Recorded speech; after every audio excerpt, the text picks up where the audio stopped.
hear a tour guide speaking to a group of tourists who are visiting a part of New Zealand called Rotorua.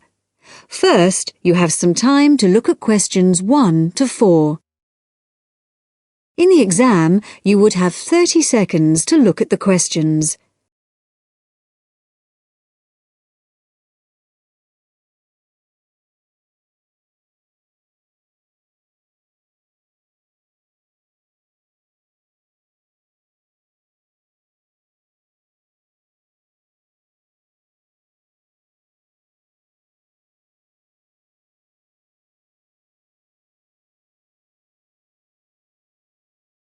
Now listen carefully and answer questions 1 to 4.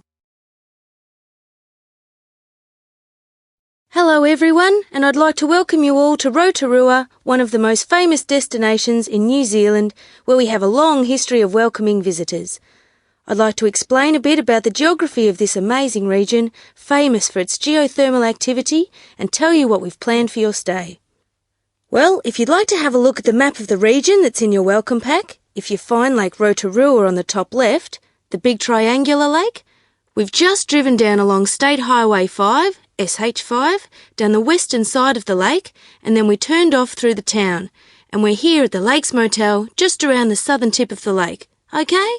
Now tomorrow we'll be heading off along SH30 in the opposite direction from the town, towards Lake Rotoita, where we'll be visiting the Hell's Gate Thermal Reserve. This is the area between the SH30 road and the lake, and I'll be telling you more about this in a minute. We'll then be returning to the motel, and in the afternoon we'll be visiting the town of Rotorua itself and also the Arts and Crafts Institute, which is just along the SH30 from the motel where it meets the SH5 outside the town. Now if you look directly out of the motel towards the southeast, in the opposite direction to Lake Rotorua, you can just see the peak of Mount Tarawera, and the day after tomorrow we'll be visiting the Volcanic Valley which was formed when this last erupted. We'll drive down the SH5 and then head off towards Lake Rotomahana. The valley's on the opposite side of the lake from the mountain, so you can see what a powerful effect the eruption had. There's also an interesting archaeological site, a village buried by the same eruption on the western shores of Lake Tarawera, just to the north. But I'm afraid we won't have time to visit that as a group, although you may wish to go there on your own. However, on the way back towards Rotorua along the SH5, we'll be stopping at Tamaki village, which is on the main road about 12 kilometres outside town. Before you hear the rest of the talk, you have some time to look at questions 5 to 10.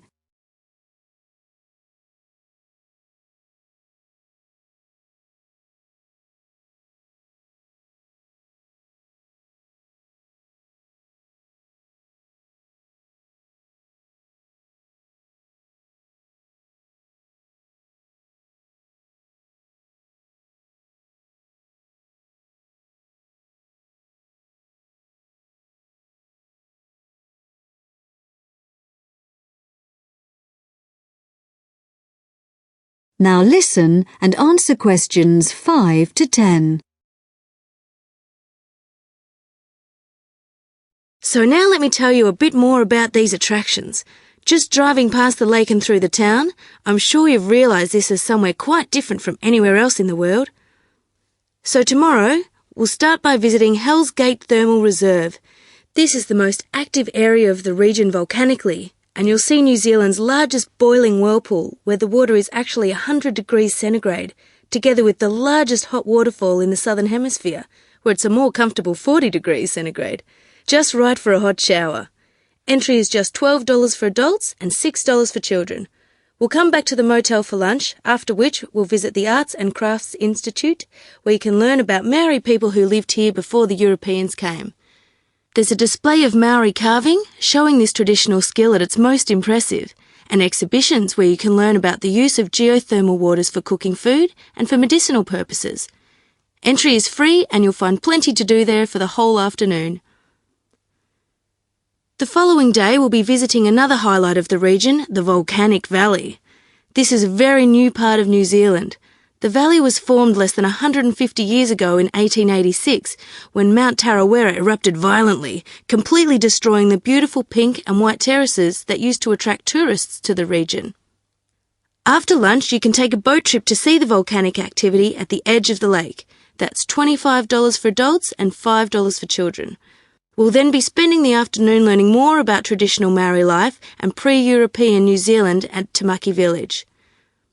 As you walk around this recreated village, your Maori guide will tell you more about this traditional culture, and as the sun sets, you can enjoy a traditionally cooked feast known as the hangi, that's Hangi, consisting of meat and vegetables cooked over hot stones, which are placed in a hole in the ground and covered with earth. And there's no extra charge for this, it's all included in the basic cost of your holiday. Now, does anyone have any questions?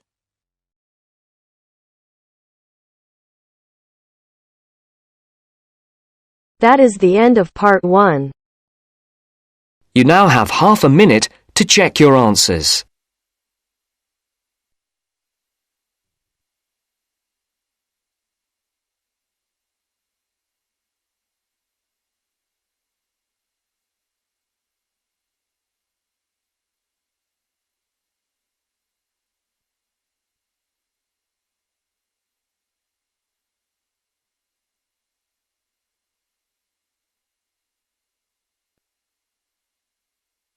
Now turns to part 2.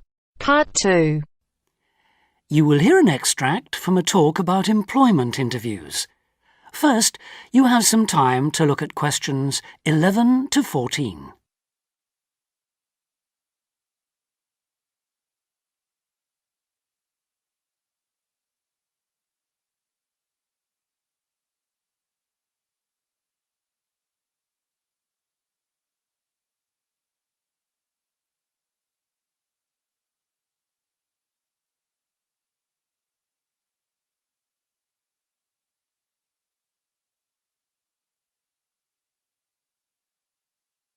Now listen carefully and answer questions 11 to 14.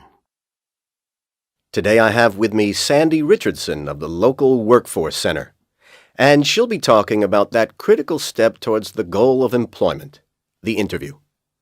Sandy, what is an interview for, and what's the best way to approach it? A job interview is simply a meeting between you and a potential employer to discuss your qualifications and see if there is a fit. The employer wants to verify what they know about you and talk about your qualifications. If you have been called for an interview, you can assume that the employer is interested in you. The employer has a need that you may be able to meet, so it's your goal to identify that need and convince the employer that you're the one for the job. As everyone knows, interviews can be stressful, but when you're well prepared, there's no reason to panic. Preparation is the key to success in a job search, and you can begin by collecting together all the documents you may need for the interview, such as extra copies of your resume, lists of references, and letters of recommendation. You could also take some work samples, selecting from what you have designed, drawn, or written, for instance. And make sure you have a pen and pad of paper for taking notes. The next step is to find out about the post. The more you know about the job, the employer, and the industry, the better prepared you will be to target your qualifications. Always request a job description from the employer and research employer profiles at the Chamber of Commerce or local library. You could also try to network with people who work for the company or with employees of companies associated with it. The next step is to match your qualifications to the requirements of the job. A good approach is to write out your qualifications along with the job requirements. Think about some standard interview questions and how you might respond. Most questions are designed to find out more about you, your qualifications, or to test your reactions in a given situation. If you don't have any experience or skills in a required area, think about how you might compensate for those deficiencies. Before you hear the rest of the talk, you have some time to look at questions 15 to 20.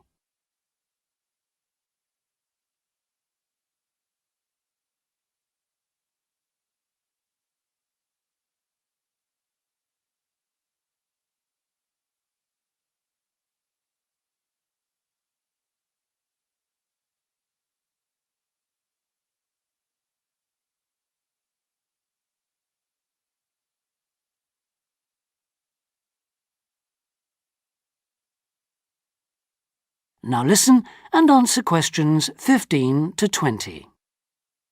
During an interview, it's important that you be yourself. Get a good night's sleep and plan your travel to be there in plenty of time so that you're not arriving out of breath with 30 seconds to spare. Don't, though, present yourself for the interview too early, 10 minutes at most. In the interview, listen carefully to each question asked. Take your time in responding and make sure your answers are positive. It's important to express a good attitude and show that you're willing to work, eager to learn, and are flexible. If you are unsure of a question, don't be afraid to ask for clarification. In fact, it's sometimes a good strategy to close a response with a question for the interviewer. In general, focus on your qualifications and look for opportunities to personalize the interview. Briefly answer questions with examples of how you responded in comparable situations, from either your life or previous job experiences. Something you should avoid are yes or no responses to questions, but don't dwell too long on non-job related topics. Use caution if you are questioned about your salary requirements. The best strategy is to avoid the question until you have been offered a job. Questions about salary asked before there is a job offer are usually screening questions that may eliminate you from consideration, so be warned. On the other hand, it isn't inappropriate to show your enthusiasm if your first impressions of the interview and of the employer are good ones. So, if the job sounds like what you are looking for, say so. Keep in mind that the interview is not over when you are asked if you have any questions. Come prepared to ask a couple of specific questions that again show your knowledge and interest in the job. Close the interview in the same friendly, positive manner in which you started. When the interview is over, leave promptly. Don't overstay your time. Think about the interview and learn from the experience. Evaluate the success and failures. The more you learn from the interview, the easier the next one will become. You'll become much more confident. To close, here are a few more tips. First, maintain good eye contact throughout the interview and be aware of nonverbal body language. Second, dress a step above what you would wear on the job. Go to the hairdressers, have a shave, etc. Remember that your appearance is a key indicator of whether you have the right attitude, so it can pay to give some thought to how you look. And finally, don't be a clock watcher. That is the end of part 2. You now have half a minute to check your answers.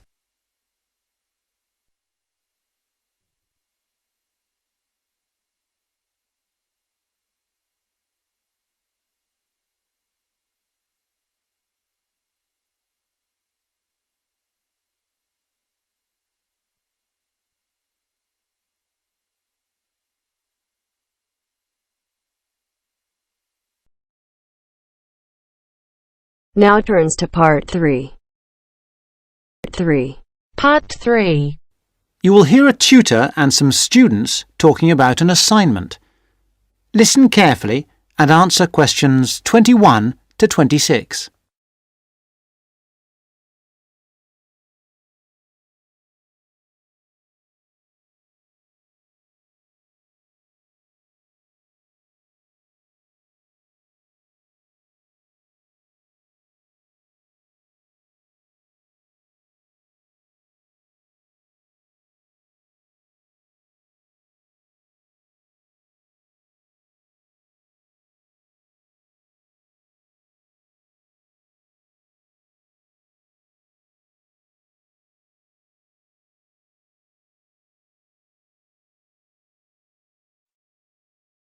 Come in. Sit down. Good to see you. Hello. Hello. Now, this assignment. The best thing we can do, I think, is to think how we can approach it. The main point is to investigate television, but not what's happened in the past. I was thinking that it would be necessary to go over the new media first and then... Yes, that's a way to make a start, but you need to do that quite briefly. But it's quite a complex topic. Yeah, I agree, but the emphasis must be on the future development of television as a cultural phenomenon. Yes, I've been reading the talk by Ashley Highfield. All right, and what do you take from that? What are the things that are competing with television? Well, to start with, there is the games console. Then there is the personal computer and the internet. Then again, the mobile phone with its capability of games and puzzles. And of course, internet access. Lastly, there is the iPod with the possibility of listening to music wherever you go. Good, you've understood that. Now, which of these presents the greatest competition for television? Well, according to the research, it's video games. Yes, that's true at present, but in the future... I think the phone will present the greatest threat then. And why? Because it's mobile, portable, and it's developing fast. Yeah, I think you're right. You need always to look to the future and try to assess how things will develop, as we said. Good. Now, you need to move on to the new social trends in connection with television. Is one of them the idea that programmes might become shorter and shorter? Ah, yes. The average program might be 10 minutes. Or even less, just mini-programs, say 4 to 5 minutes long. Now, do you think you can get access to all the materials you need? The problem at the moment is the library. Oh, yes? What's happening there? There's a tremendous amount of noise because of the new extension they are building. It's quite impossible to work there. They are stopping work for a week next week, I believe, and then all the sections will be open. There's a hold-up because some roof tiles have not arrived, so there'll be peace for that week. But then after that, the media studies section will be closed for a week and all the noise and dirt will start up again. Yes, the sociology section will be open, and there's some good stuff there for you on this topic, and it's further away from the noise. Yes, I don't think the sociology section is affected at all, and neither is the journal section. No. Obviously, they're rotating the closures, and it was sociology's turn to close for a week last term. I think we should make a complaint. Yeah, I think you should. I've had a word with the library staff. They are very sympathetic, but... They are affected by these works just as we are. If I were you, I'd make a complaint directly to the premises committee. They only meet once a year, but in fact I know they're having a meeting next Tuesday. You might like to make contact with them, but don't say that I suggested this. Yes. But the Students' Union might be better since they are independent of the university. That's true, but I can't imagine that people haven't already approached them about this. Let's try the premises committee. Good idea. Why not? OK. Now, don't forget I need a copy of your dissertations by email and 2 copies in print, that is, on paper. If you give the reprographics office 24 hours notice, they'll make copies for you. And if you give them my details, they'll send those copies directly to me. They won't send copies to you, so you'll need to take your own copy personally from them. Good. Any questions? Before you hear the rest of the talk, you have some time to look at questions 27 to 30.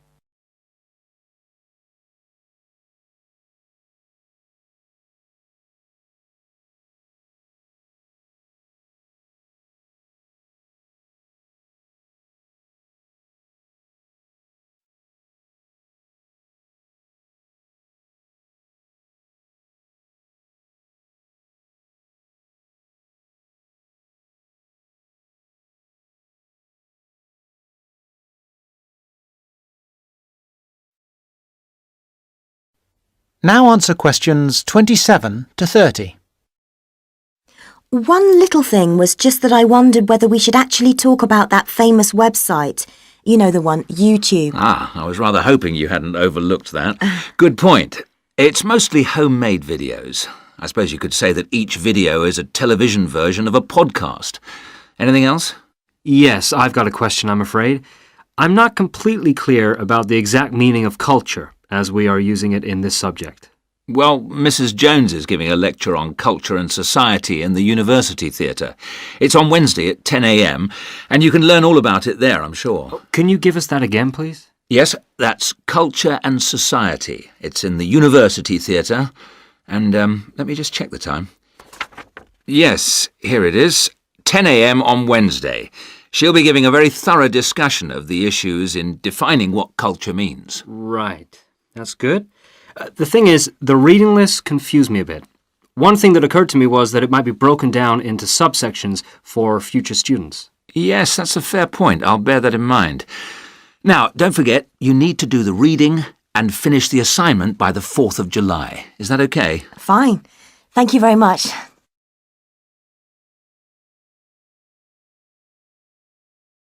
That is the end of part 3.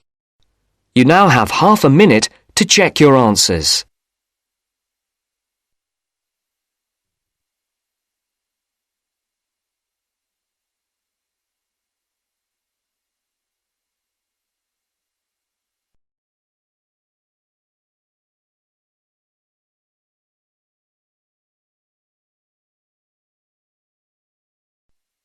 Now turns to part 4. Part 4. Now listen to the second part of the lecture. As you listen, complete the notes below. First, you have some time to look at questions 31 to 40.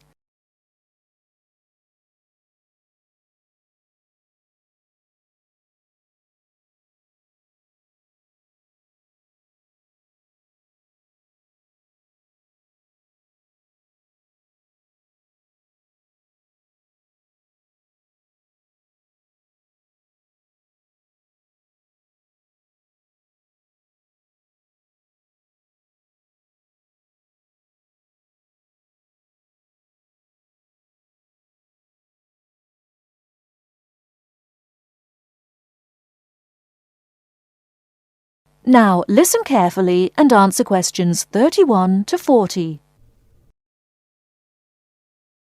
Many typically American characteristics, individualism, self-reliance, informality, punctuality, and directness, are a result of those values mentioned earlier.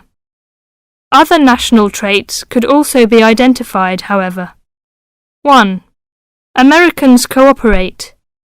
Although often competitive, Americans also have a good sense of teamwork and cooperate with others to achieve a goal. 2. Americans are friendly, but in their own way.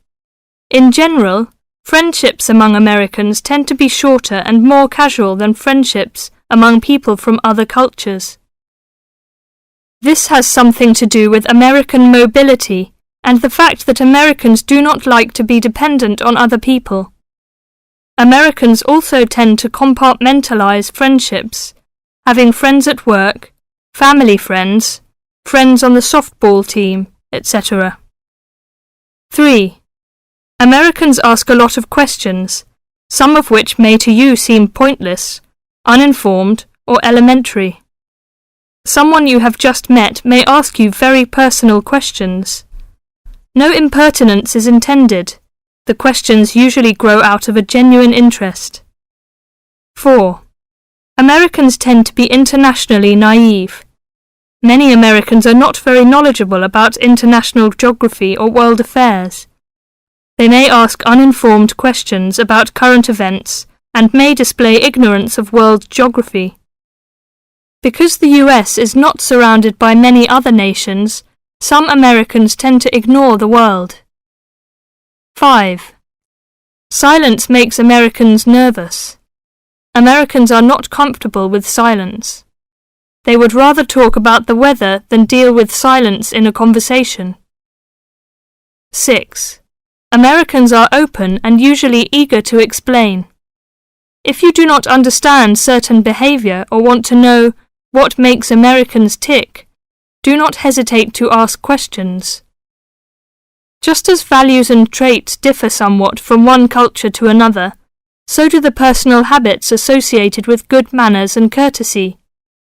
While very often there does not seem to be any particular reason why a particular way of doing something is considered good manners, observing these cultural rules will make Americans more comfortable with you, and therefore you with them.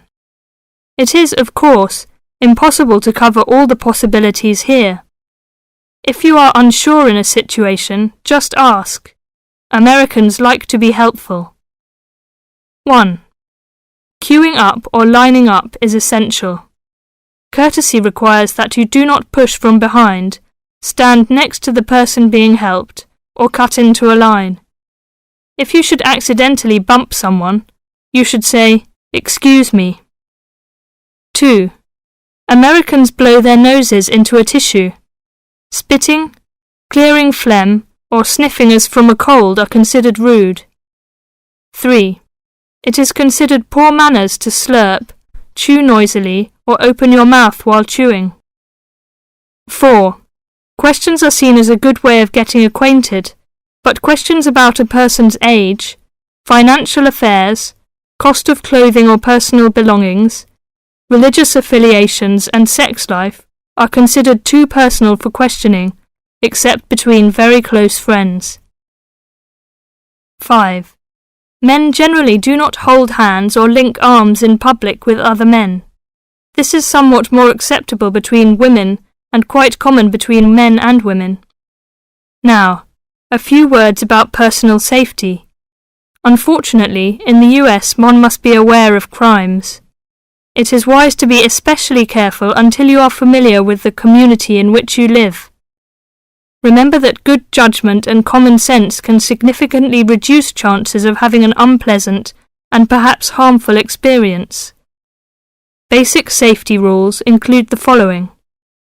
1. Do not walk alone at night. 2. When you leave your room, apartment or automobile, make sure that all doors are locked and all windows are secured. 3. Do not carry too much cash or wear jewellery of great value. 4. Never accept a ride from a stranger. Do not hitchhike and do not pick up hitchhikers. 5. Be careful of purses and wallets, especially in crowded metropolitan areas where there may be purse snatchers and pickpockets. 6.